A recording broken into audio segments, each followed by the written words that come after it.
All right. Well, let me start off first by thanking everyone at Tesla for your incredible hard work. The Tesla team is an incredible team, great human beings. Anyway, some of the finest people in the world work at Tesla, designing and manufacturing our incredible products. So my thanks to you for everything you're doing. Well done. So we're going to go through just a list of the incredible achievements of the Tesla team. We've now produced over 7 million vehicles. 7 million!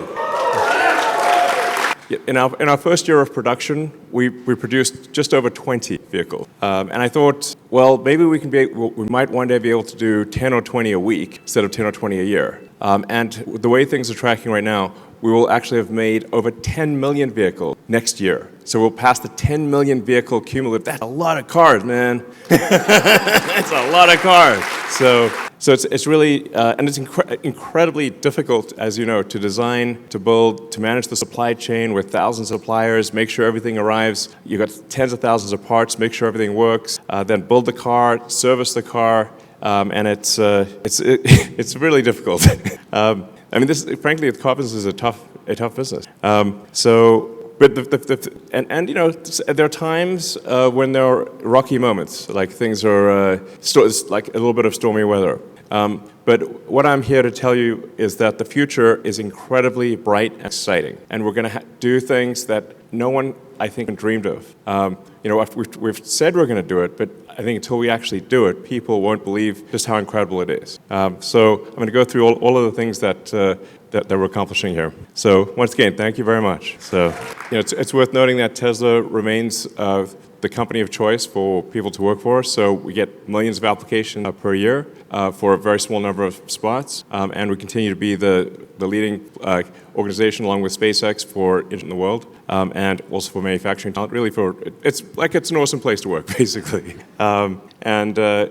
Because of our growth, there's a lot of opportunity for upward mobility, and I'm going to talk you through just how I see that unfolding and why I think it is going to be. So first of all, as always, we care a lot about safety. So the safety of our cars and the safety of people within the factory. So you can see that our work-related injuries have declined over time. So thank you for helping make that happen. That's a collaborative effort. So congratulations to the safety team on continuing to improve a workplace. So one of the things that may seem like how do you pull it all together is where does AI and robots fit in this sort of sustainable energy picture? Like, is that just like some weird side project or what? But it's because what we're really aiming for here is maybe a better way to think of it rather than sustainable energy is sustainable abundance for all. So if you think about what is the future that would what's the most exciting future that you could possibly imagine? Like, what does that future look like? It's worth thinking about that. Just imagine a future. What does that amazing future look like? How about a future where you can have any good or service you want at will? A future of abundance for all, where really anyone can have anything. It sounds impossible. It sounds like surely such a thing cannot be the case. But what I'm here to tell you is that will indeed be the case. That the future we're headed for is one where you can literally just have anything you want. Like, if there's a good or service you want, you'll be able to have it, and ultimately, everyone in the world will be able to have anything they want. What's key to that is robotics and AI. So once you have self-driving cars and you have autonomous humanoid robots, where everyone can have their own personal C-3PO and R2-D2, but even better than that, that's Optimus. You can imagine your own personal robot buddy that is a great friend, but also takes care of your house, will clean your house, will mow the lawn, will walk the dog, we'll teach your kids, we'll babysit, and we'll also enable the production of goods and services, basically with no limit. And when you combine that with sustainable energy, the sun and batteries, we can also, at the same time, also maintain a great environment. So that, I think, is the future that we want. A future where nobody's in need. You can have what you want, and we still have nature. We still have the beautiful parts of nature that we like. I think that's probably the best future. What other future would you want? I think that's the cool future. And also space travel, let's not forget that. So if you can have basically anything you want and travel to space and go to Mars, and That would be, it's about as good as it gets. It's like, that's it. So that's really what we're trying to do is take the set of actions most likely to lead to a great future for all. So that's what I mean by sustainable abundant. And the combination of things that we're making with Optimus and AI compute will achieve an age of abundance for all. Like actually, so it'd be pretty great. And Model Y became the best-selling vehicle in the world. FYI, we do make the best. It's how we're doing on popularity. Well, we actually literally make the best-selling car on Earth of any kind.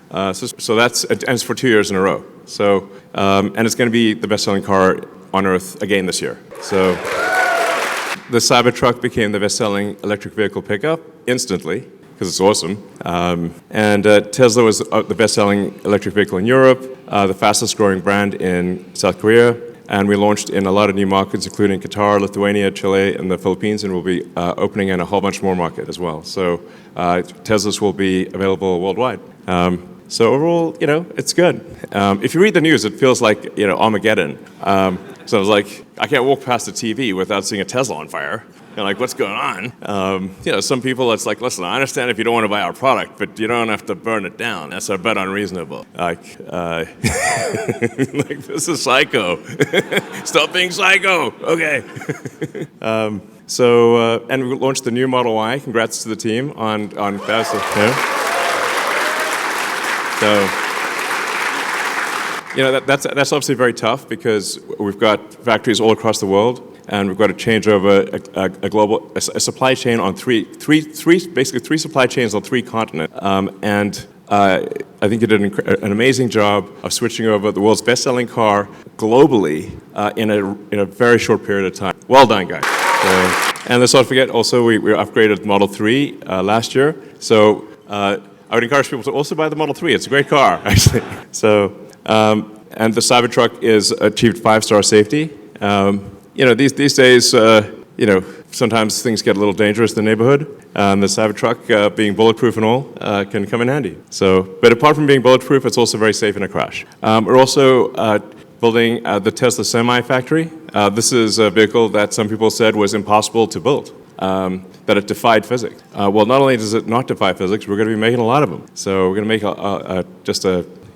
I think ultimately we'll make over millions probably, of the Tesla Semi. And this is really going to be something that you'll see all over the place. And it'll also be autonomous, or have the ability to go autonomous down the road. So really autonomy is a massive, massive thing. The future is autonomous. I always sort of think, like, what will the future look like in 5 years, or 10 years, 20 years? And 5 years from now, autonomous cars are going to be everywhere. Primarily going to be Teslas, by the way. But autonomous Teslas will be everywhere. I think in 5 years, probably we'll have regulatory approval, I think globally. So you'll have autonomous Teslas on every continent, taking people on trips, and almost the entire fleet, which will pass 10 million vehicles next year, is capable of full autonomy. So even without the Cybercab, we still actually have a gigantic fleet that is capable of being autonomous. And the thing about being an autonomous car is that it can be used much more than a car that is not autonomous. A typical passenger vehicle car will be used about 10 hours a week. So people might use it for an hour and a half a day on average for 7 days, which is about 10 hours a week. But there are 168 hours in a week. So if you have a car that's a robot car that can drive autonomously, it can now be used potentially for 80, maybe 100 hours a week. So you could have a car that has 10 times the usefulness of a non-autonomous car, but it still costs the same. In fact, the fleets are already built. So the software update just enables that capability. Overnight, you have an increase in usefulness of 10 million cars that suddenly become like 50 million cars, or maybe 80 or 100 million cars of usefulness overnight. That's a profound thing. Like nothing like that has ever happened before. There is no analogy that there's never been something where a software update increased the value of a gigantic asset base by a factor of like 500 to 1,000%. So it's very difficult for people in the stock market, especially those that look in the rearview mirror, which is most people, to imagine a future where suddenly a 10 million vehicle fleet has 5 to 10 times the usefulness. It's so profound, and there's no comparison with anything in the past that they just can't, it does not compute. But it will compute in the future. And some people like Kathy Wood at ARK Invest do see the future. So what I'm saying is hang on to your stock.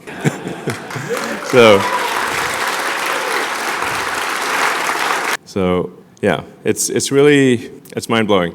Then I want to give a shout out to service. Service is a tough job, an important job, and it's actually what sells cars long term. You know, because the initial car is sold with sales, but all future cars are sold with service. And I always encourage our service team, like, let's try to give people a service experience that they love. Not merely that they like, but that they love. Because people will talk about something that they love, that was an amazing experience, but they don't talk that much about things that they like. You have to really do something amazing, and then they'll talk about it and be like, wow, that's incredible. So thank you to the service team for the great job you do. And I mean, you can see sort of, I like this sort of light map of superchargers. You can see you can go practically anywhere in the US, Mexico, Europe, China, well, I guess not the outback of Australia, but you know, most of the places where people live. So our supercharger network continues to grow significantly, and we keep upgrading our superchargers. This is, in fact, I still run into a lot of people who don't realize that you can drive, you can take your Tesla on a road trip anywhere in America or anywhere in Europe, anywhere, pretty much anywhere in China, just using the Tesla supercharger network. And it's actually easy and convenient. So people think that whatever the range of the car is, that's as far as they can go. It's like, no, you can just stop at a supercharger network. The car's battery will last longer than your bladder. I'm pretty confident. So that's really the threshold. As long as the car battery lasts longer than your bladder, and you just plug it in when you go to the restroom, and you come back and grab a coffee or whatever, and you're back on the road and everything's good, then that's the range that matters, and the supercharging speed that matters. So yeah, so congrats to the supercharger team on expanding network and do great work there. And then the Megapack and Powerwall team are really knocking it out of the park. The demand for stationary battery storage is gigantic, and I think that is actually only going to increase dramatically over time. So and we've got the Shanghai Megafactory that's got started in record time in February. Congrats to the Shanghai factory team there. That's awesome. And the Powerwall 3 is, it usually takes about 3 major technology iterations for a product to be great. And the Powerwall 3 really is a fantastic home energy product. And it's something that if you want to ensure that your home has uninterrupted power during a power outage, the Powerwall 3 is the way to go. If you combine that with solar, you can basically be off-grid. It's pretty cool. But I think just having energy insurance, or energy assurance, such that if the utility goes down, you don't even notice. Like the lights are on in your house, and your neighbors will come to you for help, basically. That's actually what happens when somebody has a Tesla Powerwall and there's a power outage. So that's a great product. And then, yeah, Megapack, especially at the utility scale, is the opportunity there is gigantic because it enables a utility grid to dramatically increase the output of electricity because you can generate electricity at night, and then the Megapack can provide that electricity during the day because normal electricity demand is very uneven. There's a lot of electricity usage during the day, but limited at night. So Megapack actually has the potential to increase the output of an existing electricity grid by more than double. So you can actually, without building additional power plants, double the total output of energy in a year. So it's quite a profound thing. So Megapack is also really good at stabilizing. So if there's variations in power in the grid, the Megapack can absorb. If there's a big power spike, it can absorb and store the power. And then if there's a drop in power, it can fill in the gap. So Megapack is excellent for stabilizing the grid, and obviously it matches very well with wind and solar. In fact, satellites are just solar panels and a battery. That's how all satellites work. And with the Starlink satellite network, there's 7,000 satellites orbiting the Earth, and all they use is solar panels and a battery. And my prediction is, long-term, a majority of power on Earth. In fact, eventually, it might be like 90% or more of all power on Earth will be solar panels with batteries. That's my prediction. My predictions have a pretty good track record. So, yeah. And the power walls can also act as kind of a virtual grid. So if you have thousands of power walls in a neighborhood, they can actually work in concert to stabilize the grid. The V4 supercharger is pretty cool.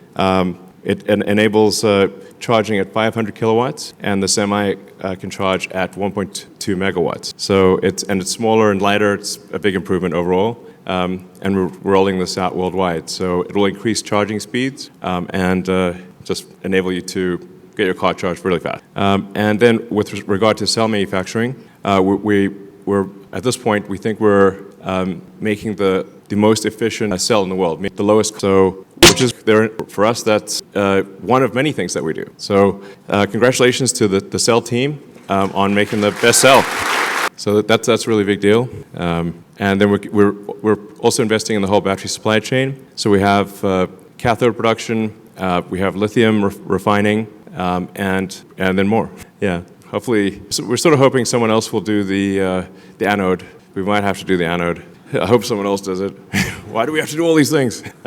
Yeah, a lot of people think like we do this thing, a lot of these things because we want to, but really it's often just because we didn't have any choice, nobody else was doing it, so we had to do it. So yeah, a lot of new factory milestones. So in Berlin, we produced 660,000 drive units. Fremont, we built our first Optimus at the Optimus production line in Fremont. We're preparing for Cybercab production here at Gigafactory Austin, and Gigafactory Shanghai created its 3 millionth car. We've produced 160,000 NACS adapters at Gigafactory New York, and we've got record battery pack production at Gigafactory Nevada. So congrats to everyone. We also just behind us on the south side of the building, we have the Tesla, we call Cortex-1. It's like basically a giant brain, computer brain, that is used for AI training. So we take the vast amount of video that we get from all the cars in the fleet, and we use that to train the artificial intelligence to be able to drive the car. And this is one of the most powerful training systems in the world, with over 50,000 GPUs active, and soon to be 100,000 GPUs, which will make it, I think, probably top 5 in the world in training center. We're also continuing to make progress on our Dojo training supercomputer. So we've got Dojo 1 active now in Gigafactory New York and in Palo Alto. And it is actively working. It's actually taking load on, it's doing a meaningful percentage, well, I guess 5% or whatever. But it's still something, 5, maybe approaching 10% of the training load of the self-driving AI is being done by Dojo. And then we've got Dojo 2 that's coming down the line. That'll be probably 10 times better than Dojo 1. And so it's sort of exciting. We're making good progress with Dojo. I'm increasingly optimistic about the future of Dojo. I think we got a real shot here at a breakthrough. So congrats to the Dojo team. And all Tesla vehicles have now had what we call Autopilot Hardware 4, or really our AI 4 hardware. And it's very powerful AI inference computer, but also operates at very low power. And even to this day, even though this has been something we designed several years ago, there actually isn't anything on the market that we can buy that is better than AI4. So, and obviously in the future years we'll have AI5 and AI6. Sometimes people say, should I wait? I'm like, well, we're always going to have another version, so there's no point in waiting because you'll be just waiting forever. But we obviously will have an AI5 and an AI6 and AI7, and we'll keep improving the AI compute. So for those out there that are interested in developing advanced chips, come work at Tesla. And it is always, I think, profound to watch our cars driving with no one in them. And we actually have the cars doing useful work for the first time with no one in them, which I think is really, it's a significant milestone. So the cars are driving from end of line in Fremont to park themselves, and I think we've just started doing that here in Austin. So we'll be the car literally goes from end of line in Fremont to its destination parking spot where it gets picked up by a truck for delivery to a customer, and it does that with no one in it, and it's now doing that all day, every day, like pretty much like it's just a matter of fact thing. Yeah. So let's see. and obviously for anyone that's using it, you can see the dramatic improvements in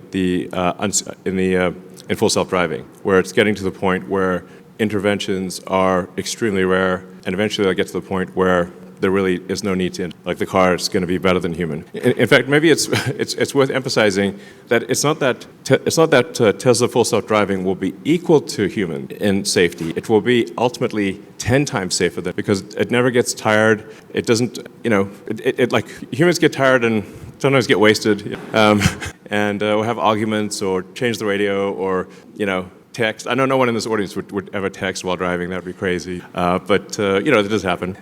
So the reality is that the Tesla full self-driving will be vastly safer than humans. Not just equivalent, it will be actually vastly safer. And it means you can do whatever you want while driving. So even if you don't rent your car out for usage, you can still, it frees up your time. So if, let's say you're driving 10, 12 hours a week or more, it gives you back 10 to 12 hours of your life. Extremely cool. So, Optimus sure has come a long way. So the new Optimus 22 degree of freedom hand and forearm is now in production, and it's learning to walk and catch balls. It's pretty cool. I mean, look, that's where we came from. It's wild. So in a very short period of time, Optimus has gone from being an idea to the most sophisticated humanoid robot on Earth. There's nothing even close to the level of sophistication of Optimus. And Tesla has some important missing ingredients that others don't have, which is our robot has a real brain.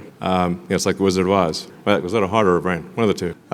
So it's got the real world AI. So Tesla's the leader in real world AI. What we learned in the car, we translate to the Optimus robot. And we also take our expertise in electric motors, in batteries, power electronics, structural design, and then another major important thing is that we're very good at manufacturing. So in order for robots to be useful, they have to be intelligent. They have to be able to do useful things just by asking, and you have to be able to make a large number of them at an affordable price. This is what we can do. We have the only company with all the ingredients for making intelligent humanoid robots at scale is Tesla. This is a super big deal. Like my prediction is that on this front is that Optimus will be the biggest product of all time by far. Nothing will even be close. I think it'll be 10 times bigger than the next biggest product ever made. Like that level. So.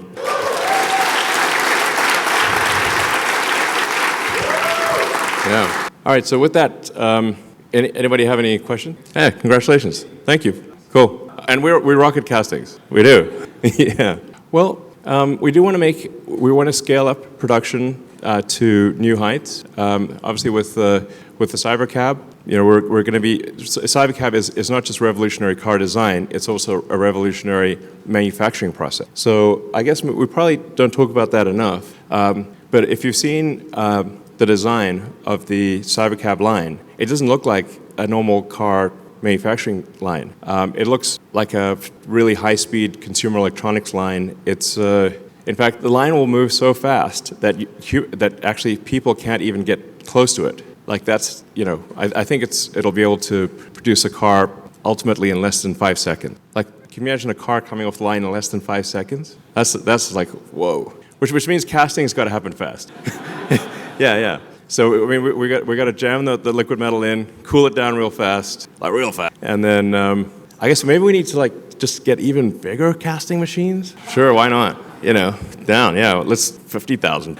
Because then we can make in a single casting machine we could do 5 at a time or something.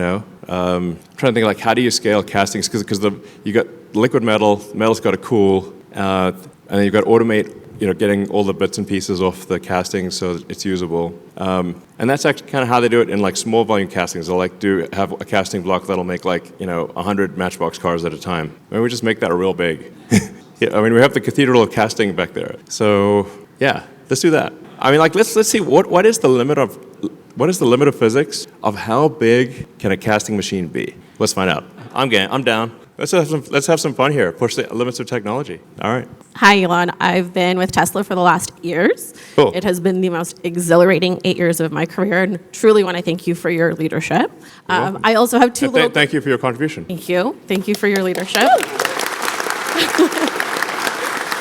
I also have 2 little girls who spend their weekends cruising around in their very awesome Cybertruck. Cool. I'd love to know when we can add Optimus to the family. Oh yeah, it's a good question. So this year we hopefully will be able to make about 5,000 Optimus robots. We're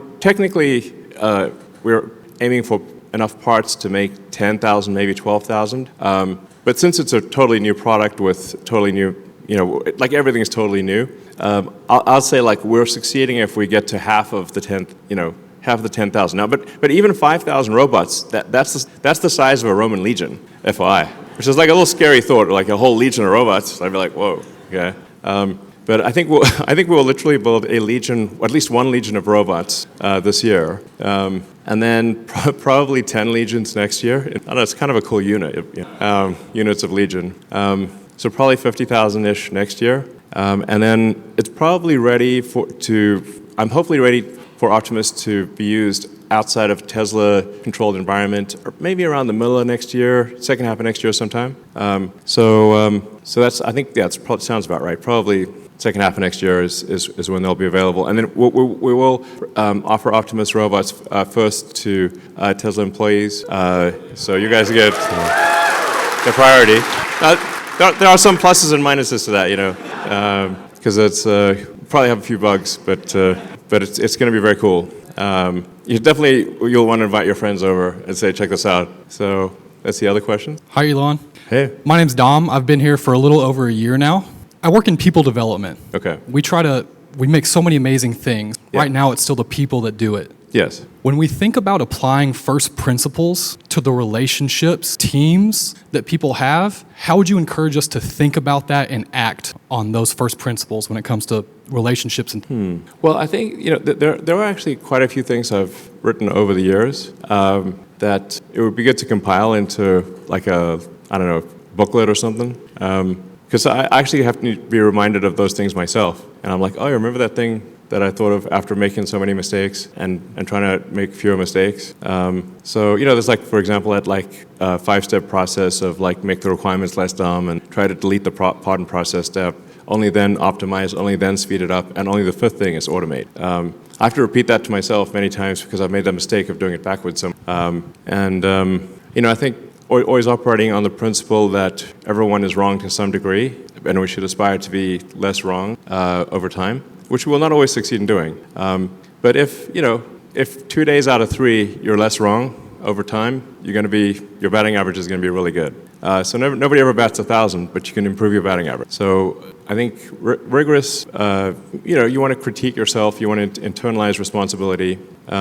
And these are all things I need to remind myself of. To be clear, I'm not like suggesting I internalize responsibility, be less wrong, and we should remember what is our goal as a company. Our goal is to make amazing products that people love, and then to take care of those products and service. So we should say, what are we doing to make our products better, to make them more affordable, to have the customer experience be delightful.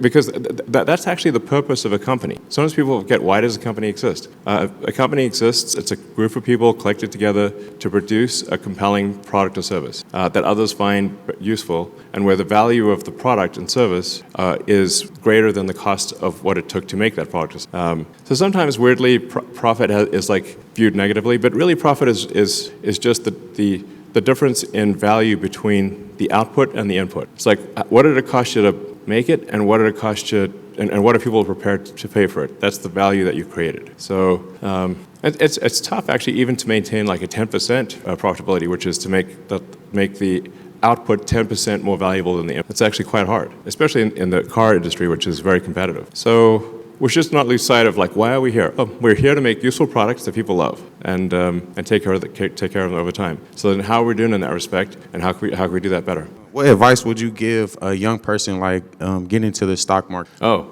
stock advice. Wow. Yes, sir. Yes, sir.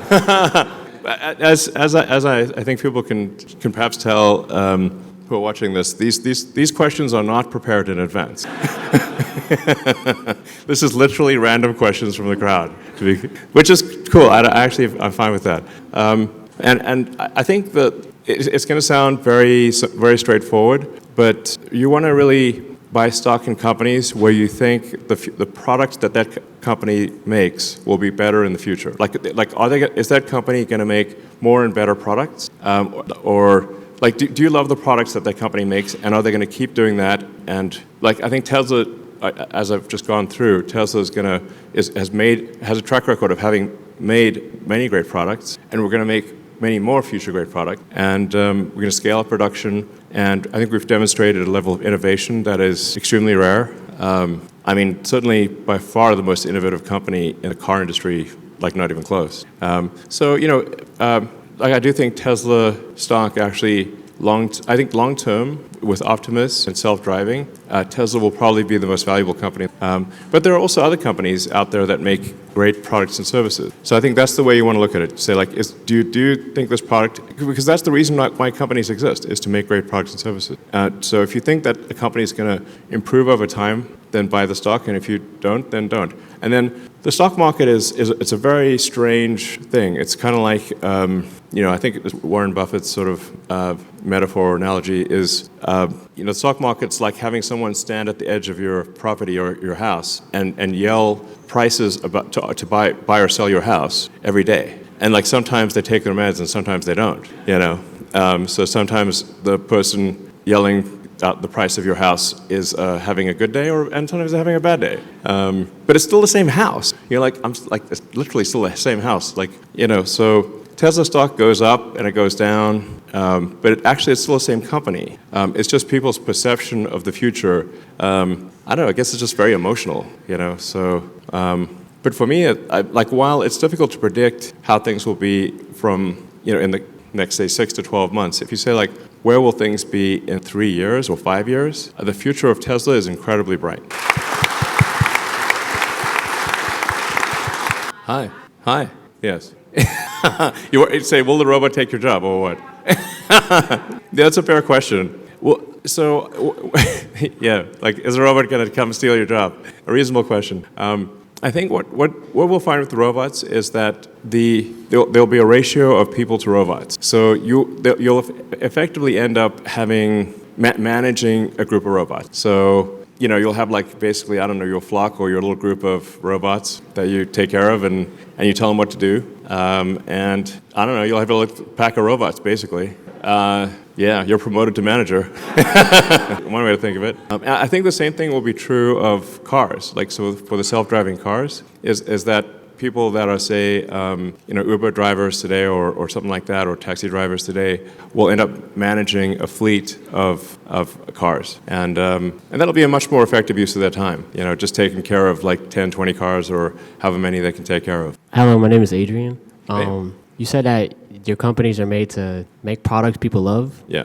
Have you ever thought of airplanes or trains? Yeah, I mean, I'd actually love to make airplanes, especially, but stretched pretty thin. So I have like 17 jobs. At this point, I just go to sleep, work, go to sleep, work, and then do that 7 days a week, pretty much. People say like, "Where do you go on vacation?" I'm like, "What's that?" But I guess I like being productive. I like getting things done. So I guess I could choose to be like on an island somewhere sipping a Mai Tai with attractive people in bikinis and stuff. Why am I not doing that? What? What a fool I've been. I've actually thought about aircraft designs for a long time, and I think there's an interesting opportunity to make like an electric supersonic VTOL jet. The VTOL is like cherry on the cake, but certainly electric, long-range, fast electric airplane would be very cool. Maybe at some point we'll do that. That'd be kind of fun. We do have the ingredients for it. So, and then there is the potential for, again, we're like thinking like pretty far into the future here of not a conventional train, but that sort of hyperloop, essentially. A vacuum tunnel, like tunnels where you draw a vacuum so there's no air resistance, and you have very high-speed autonomous electric pods in a vacuum tube. That would allow you to go from city center to city center much faster than any airplane could possibly go, because going into an underground vacuum tunnel would it'd be like teleporting to super high altitude, which no plane could do, and then it could deliver you right to the center of a city. And that, I don't know, maybe that's some future collaboration with the Boring Company and Tesla. I got a million ideas. The ideas are, I had more ideas than I know what to do with. Ideas are kind of the easy part. Execution is the hard part. As they say, it's 1% inspiration, 99% perspiration. Work in manufacturing engineering. Since 2018, I've done a bunch of different things here, kind of like energy products, Model 3, Model Y, cyber, and now we're looking forward to Optimus, maybe the biggest product ever. Yeah, it will be.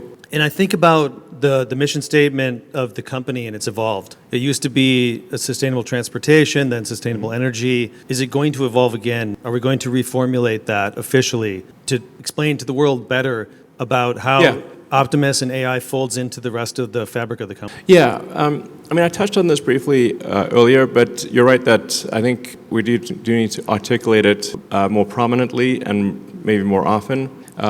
Because it's really about sustainable abundance. You know, can we have a future of abundance for all that is also sustainable and compatible with nature? So we're not destroying nature, but you also get abundance for everyone on Earth. Sounds like the best possible future. That's what we're trying to do.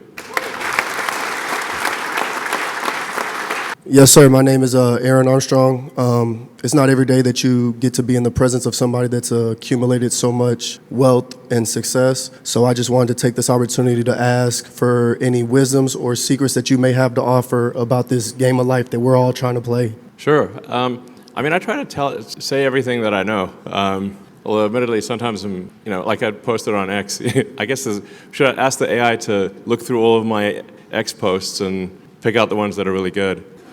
Because I try to say any good ideas that I have. I try to post them. I think generally it's good to always be curious and to read widely. Like read a lot of interesting books, especially history. I find history really interesting. I find like biographies and autobiographies to be also very interesting. I think it's good to read, especially autobiography, where somebody has done something incredible and they wrote the book themselves or mostly themselves. That'll give you a lot of ideas. I mean, something that I do is I'll get audiobooks because I got like so much going on in my mind it's kind of hard to go to sleep because it's like having a computer browser with like 100 tabs open. That's by the end of the day I got like 100 tabs open. It's like I gotta close this browser, That's my brain.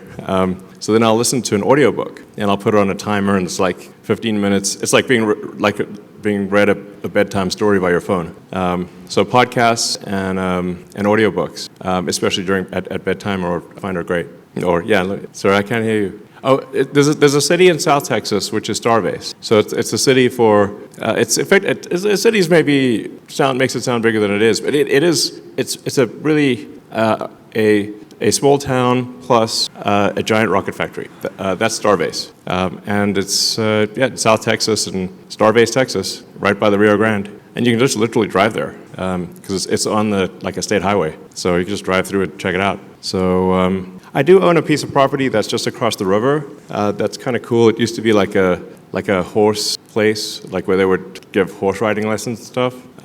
And at some point, I think it would be cool I want to do like this gigantic art project there. That's looks like an alien planet, like right across the river, but like that people could visit. So then I might like live there occasionally. But really, it's a place to envision sort of an alien planet art project across the river. They're kind of cool. Yeah. Do we foresee Tesla making a product that helps how we spend money? Well, I think the AI is going to help us spend money better. It's kind of amazing, what AI can do these days. I don't know if anyone here has used Grok, but it's pretty cool. Grok voice can be really pretty great too. I should try Grok Unhinged. It's guaranteed to be entertaining at a party. I 1,000% promise you, if you try Grok Voice Unhinged at a party, it's going to be a big hit. So, but you can also ask it any question. So, like if you want to ask questions about life advice or things or anything, like you can really ask, you can ask it about cryptocurrency if you want.